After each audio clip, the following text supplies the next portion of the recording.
Pemirsa, tanggal 31 Januari ini menjadi hari penting bagi etnis Tionghoa karena bertepatan dengan Hari Raya Imlek atau Tahun Baru Cina. Hujan yang terus-menerus mengguyur seperti beberapa pekan ini kerap dipercaya mendatangkan rezeki. Benarkah demikian?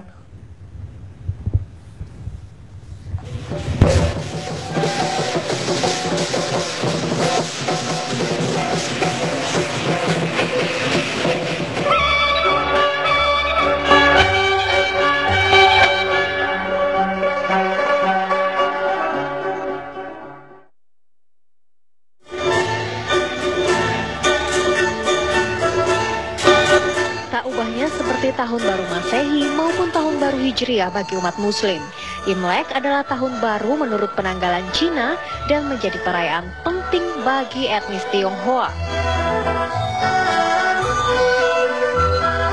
Kata Imlek berasal dari bahasa Hokkien, sementara dalam bahasa Mandarin disebut Yinli yang berarti penanggalan berdasarkan rotasi bulan.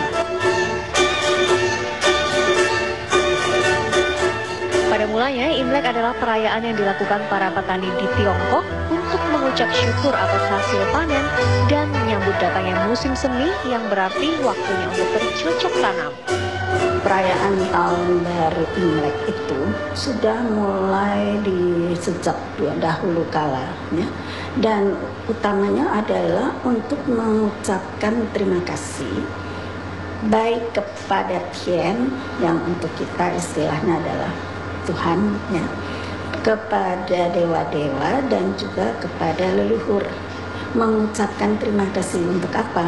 Untuk keberuntungan, untuk keberhasilan petani panen ya pada tahun yang telah berlalu, dan juga untuk menyatakan harapan-harapan untuk tahun mendatang yang akan dijalani. Jadi intinya mungkin sama seperti kita merayakan tahun baru adalah untuk mengucapkan syukur, ya, mengucapkan rasa terima kasih dan menyatakan harapan-harapan baru untuk tahun yang akan datang.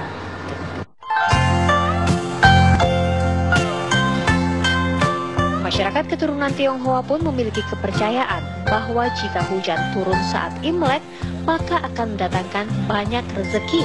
Benarkah demikian? Mungkin begini, di Tiongkok sana, ya. Ya, pada musim segini, musim-musim ini, dalam waktu seperti ini, itu kan musim dingin mau menuju ke musim semi, ya. Lalu mungkin juga turun hujan sehingga menyuburkan tanah, jadi petani siap lagi untuk bekerja, untuk bercocok tanam. Jadi sudah mengucapkan terima kasih karena panen yang berhasil di tahun yang lalu, sekarang mulai lagi bercocok tanam. Ya perlu dong, kalau kering nanti tidak bisa bercocok tanam.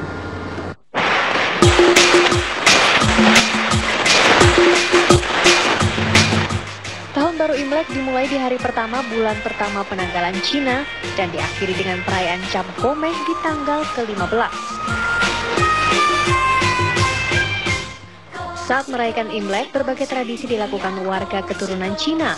Di antaranya berkumpul bersama keluarga, bersembayang, serta melakukan pemujaan dengan harapan tahun baru menjadi lebih baik dari tahun sebelumnya. Biasanya sehari sebelum itu kita sembayang, ya, sembayang, terus udah kayak gitu makan keluarga, terus pada hari hanya itu kita pergi sembayang lagi, lalu kumpul keluarga makan juga sama, ya, bagi-bagi angpau sungkem sama yang lebih tua, seperti itu. Saya rasa semua orang sama ya, harapannya mudah-mudahan ke sana kita akan tambah enak bagi kita pedagang, terus jangan terlalu banyak kayak sekarang kan kelihatannya juga banyak musibah. Mudah-mudahan ke depannya bagus karena ini tahun kuda kayu.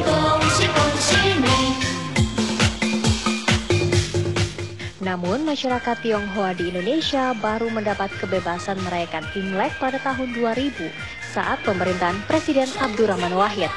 Dan Imlek resmi dinyatakan sebagai salah satu hari libur nasional oleh Presiden Megawati Soekarno Putri pada tahun 2003. 大家呀，快来齐歌唱，春天呀带来新气象，小鸟呀快乐大歌唱。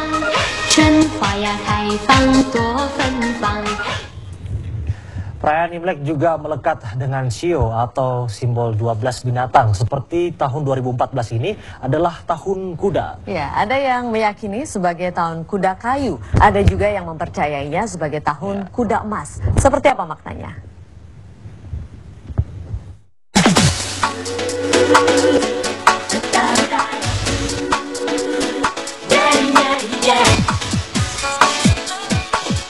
Selain angpau, aneka makanan, barongsai, dan lampion, ada lagi yang selalu melekat dengan tahun baru Cina, yakni shio. Ya, Anda tentu tak asing lagi dengan simbol binatang-binatang yang mewakili 12 siklus tahunan kalender Cina.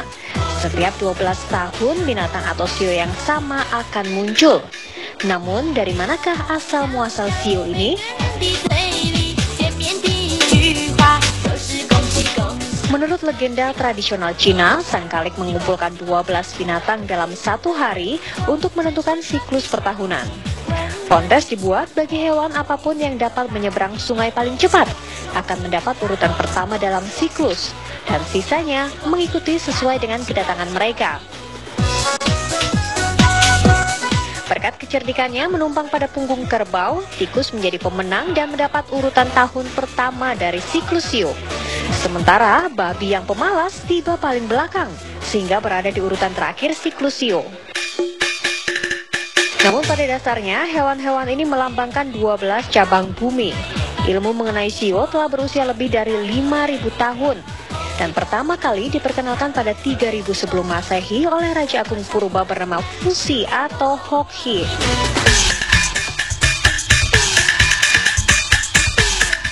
Ya, 12 cabang bumi itu kemudian memang diberi nama, ya, karena tiap cabang bumi itu mempunyai karakteristik kepribadian seseorang berdasarkan pengaruh rasi-rasi bintang. Untuk memudahkan orang membahas astronomi ini, dia berikan istilah dengan nama-nama shio. Mulai dari shio tikus, shio kerbau, shio babi, shio macan, shio kelinci, dan seterusnya. Tahun 2014 ini adalah tahun kuda. Ada yang meyakini sebagai tahun kuda kayu. Ada juga yang mempercayainya sebagai tahun kuda emas. Tergantung metode penentuan yang dipakai.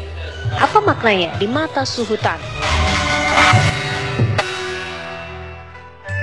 Kalau saya pribadi, dengan juga murid-murid saya yang biasa saya paparkan ilmu ini di kelas saya, selalu menggunakan metode klasik, jadi mengambil rumusan sebagai kuda emas. Dan tahun ini emasnya dibilang emas yang bercampur di dalam pasir. Emas barang berharga, barang mulia, barang bagus, yang seharusnya mendapat tempat yang layak, mendapat tempat yang baik, mendapat tempat yang katakanlah di safety box, di tempat mutiara, di tempat permata. Tapi tahun ini emas ini ditaruh di dalam pasir. Ini juga akan memberikan satu warna tentang konstelasi kehidupan yang akan terjadi di tahun ini. Dan mungkin itu artinya apa? Sesuatu yang bagus ditaruh di dalam pasir. Ya, bisa jadi ada sesuatu yang memang secara kasat mata bagus, performanya oke, ya, gutilnya bagus, tapi mungkin tidak mendapat tempat yang tepat di tahun 2014. Dalam kepercayaan Cina, setiap tahun membawa keberuntungan tersendiri. Demikian juga di tahun kuda ini, Suhutan memperkirakan mereka yang bersio ular akan mengalami nasib paling mujur. Sementara mereka yang bersio tikus diprediksi akan mengalami nasib sial alias ciong. Percaya atau tidak, tentu terserah Anda. Konon keberuntungan tetap akan datang pada mereka yang pandai menjaga diri dan menjunjung kebersamaan.